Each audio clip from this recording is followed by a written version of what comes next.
took me 6 years, but I finally watched The Empty Man. This movie got such a visceral and honest reaction from me. Whenever I speak to people about this movie, right, having not seen it, it's either two parts of the spectrum, right? It's either they compare it to some of the best modern horror films ever made, and then it's the other side of the spectrum where no one's heard of it, no one knows what this film is. And so it tells me that this is one of the most underrated, underseen, underappreciated horror movies of the modern age. This horror movie tackles so much in terms of themes and belonging and identity, but it never once loses sight of the horror of it all. It is both somewhat of a popcorn flick, yet an introspective man's horror film, or woman's. Like, it does so much so perfectly. And when I had to think about things that, like, just to, no movie's perfect, except The Exorcist and maybe Trick or Treat. But when you think of a movie, obviously, like, there has to be something wrong, right? Like, just one thing. And just for the sake of variety, I was like, well, what don't I like? There's absolutely nothing about this film that I don't love, that I don't appreciate. And anything that I could find in terms of, like, I gotta find something wrong with it, it's little superficial shit. Like, something that literally is on screen for like 0.3 seconds and it's a small edit. It's not even worth mentioning. This movie has such a hold on me because of all it does and how great of a film this is, that it isn't being talked about under the same breath as something, say, like Hereditary or even Obsession or The Witch. Like, this movie absolutely does everything those films are doing in its own way, and it's using not demonic forces, not witches, but cosmic horror. I mean, I'm still daydreaming about this movie, and maybe it's just because I can't believe how underrated it is, how underappreciated it is. Hell, I've looked for Blu-rays online. I can't find any for this film. Before I continue to gag on this movie, for you guys that don't know, I'll break down the synopsis to you in the most spoiler-free way possible so that you guys can experience this movie on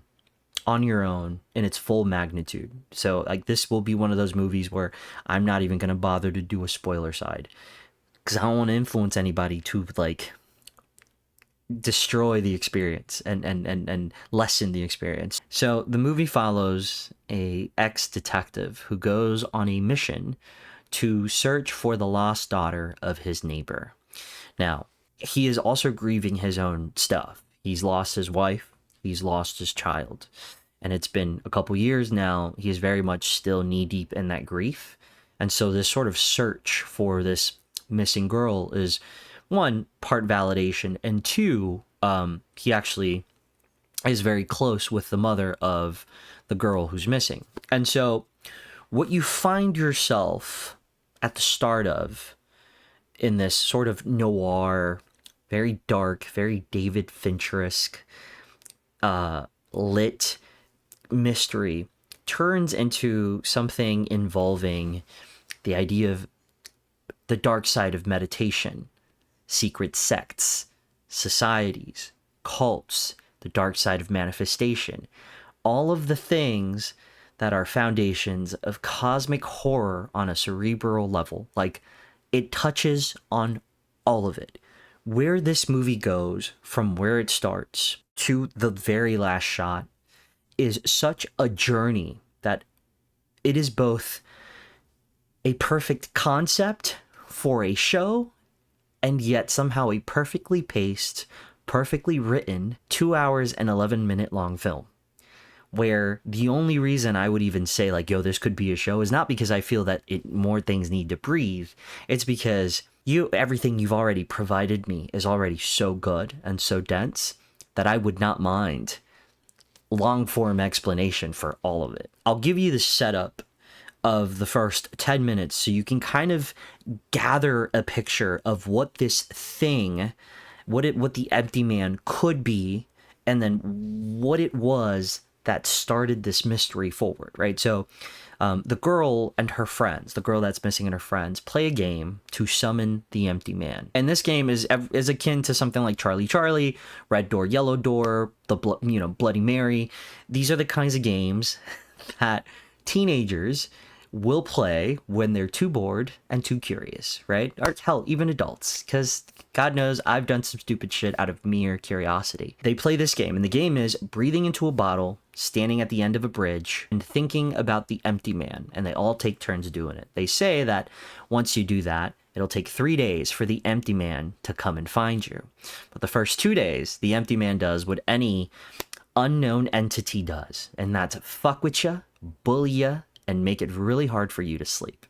But the empty man is no mere child's game. This goes deeper. It goes darker. This is one of these, like, when things start out as a joke, because they couldn't be real. And then when you fuck around and find out, this movie is about the finding out part. Quite literally on the detective spectrum, and on the spectrum of every single person who has fucked around. Everything in this movie serves a purpose, while still simultaneously remembering that it has to scare you. I'm someone it's very hard for me to ever feel fear in a film. I find thrill and the expectation of fear, and I can admire the production assets, and I can admire the buildup and the tension. But whenever it comes to what comes after the tension, it never gets me, but I can still admire it. That's why I love horror films. I just love watching things we could fear be realized on screen by a human being who both wrote and directed. There is one scene in this movie that unnerved me on a genuine level because of, and it takes place in a cabin, in a campground, and it is so unnerving because of the buildup alone. It's like one of these, like, you just can't guess what's happening next, but you can almost anticipate. You're like hoping, please no. And even though those things that you're hoping don't happen do happen, it's in the way that it's composed, and in the way that it's blocked, and in the way that it's shot, that subverts your very own expectations. And you're like, oh, this is terrifying. And then also the build up to it, and then the inevitable outcome, right? Because I find that most horror films, they focus a lot on the build-up these days, which is good. That's a huge change of pace if you're not just focusing on jump scares. But this movie focuses on the build-up and then pays out with a good moment of catharsis in that horror, right? It's not just build-up and, oh, the build-up was good, but you fell flat in the scare. No, this movie knows how to deliver that scare because it sits in moments of discomfort, and it plays with things of optical illusion, kind of like The Night House, another incredible horror movie that I think is very underrated and gets almost little to no respect, and I think it should be in conversation with modern masterpieces like Hereditary, The Witch. I genuinely think The Night House is incredible. And it used to be, by the way, Hellraiser's script at some point before they changed it and turned it into The Night House. Cool fact. Love it. And you could tell in the last 30 minutes.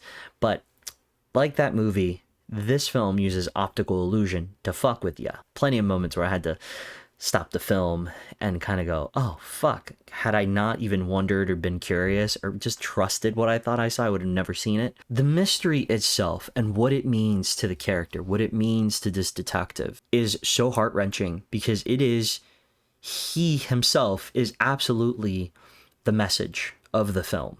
He isn't just the cop, the hard-boiled badass cop who says the right amount of words at the right time, and has the right look and the right fit.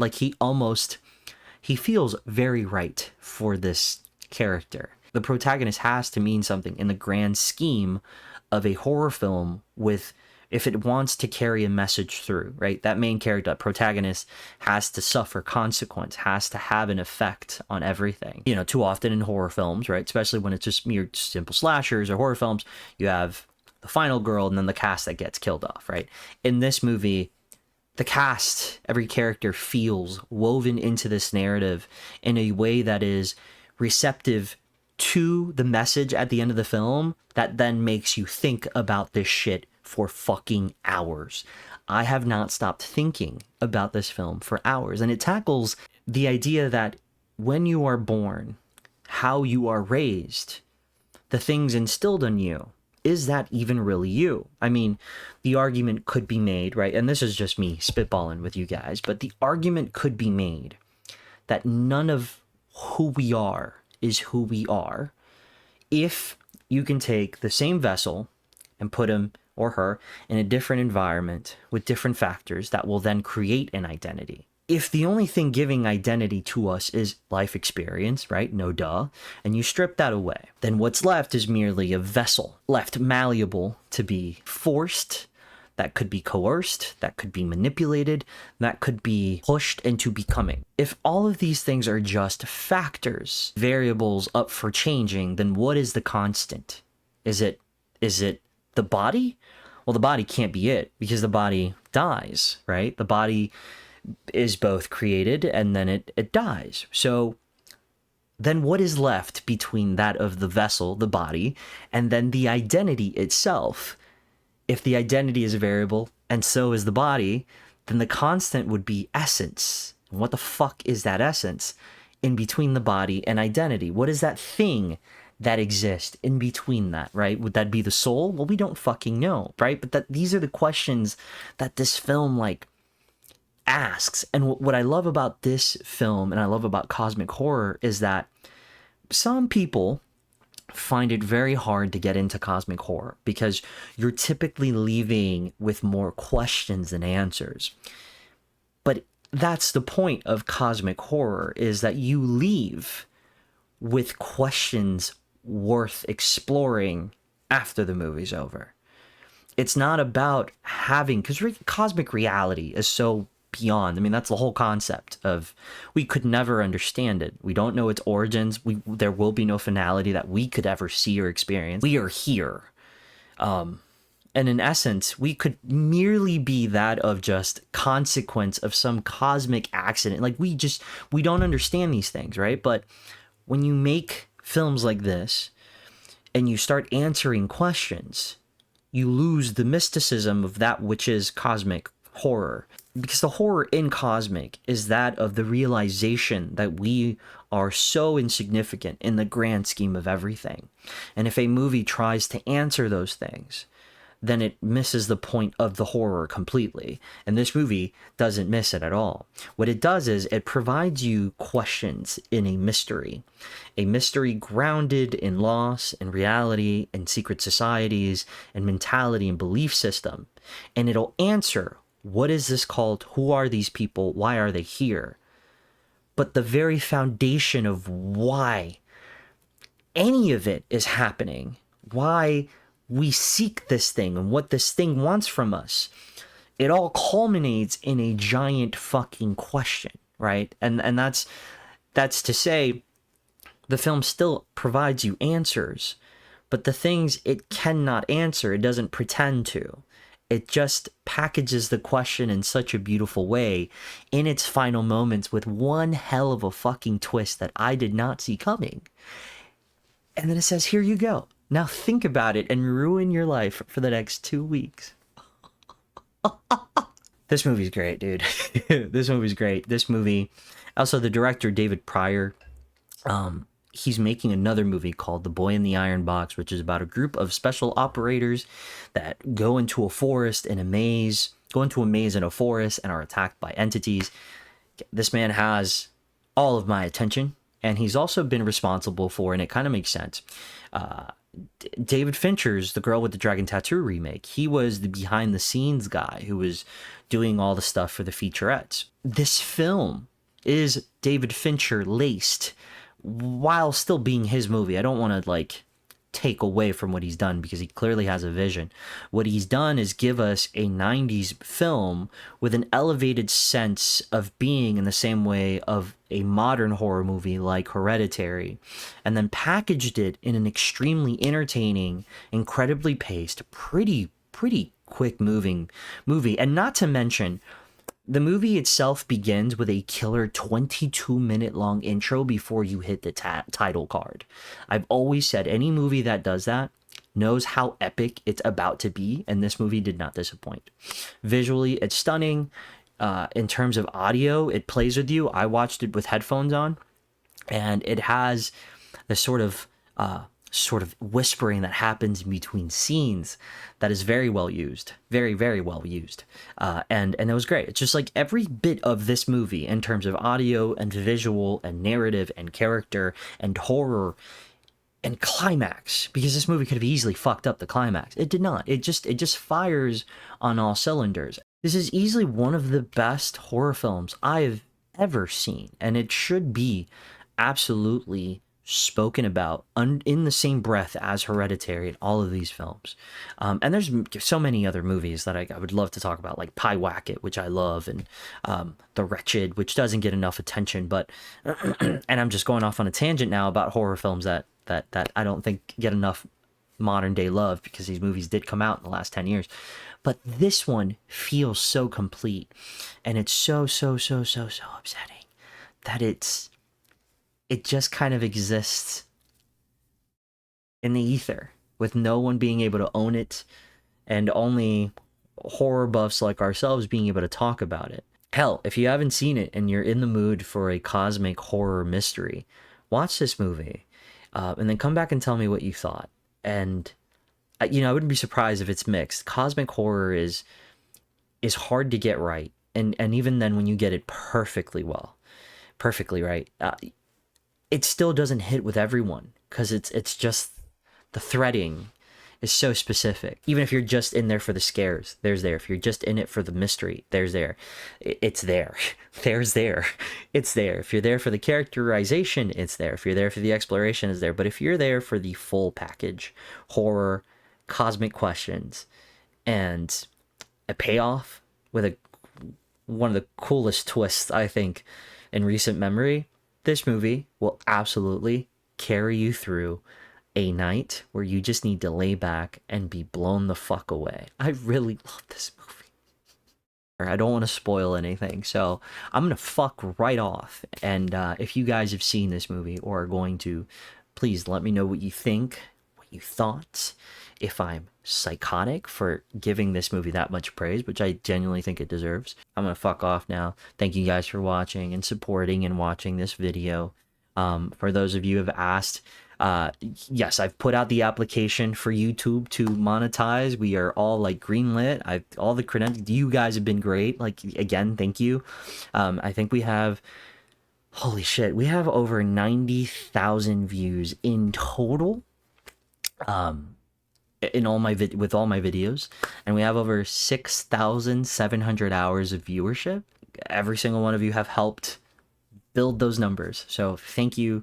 The application is out, so and it takes a couple weeks for them to get back to you, which is, and I like to be transparent about it too, even if you guys don't ask, simply because I know maybe some of you are just kind of wondering what the YouTube thing kind of works like. What's it like? How do you do the process? This is it. You hit those hours, you hit the 6,000 hours, you hit the 1,000 subscribers bar, you hit those two. Well, actually it's 4,000 hours and 1,000 subscribers. Application sees you and they have to review it. And it's literally like 2 taps. It's kind of silly how easy it is. I'm going to fuck off now, and I'll see you at the movies.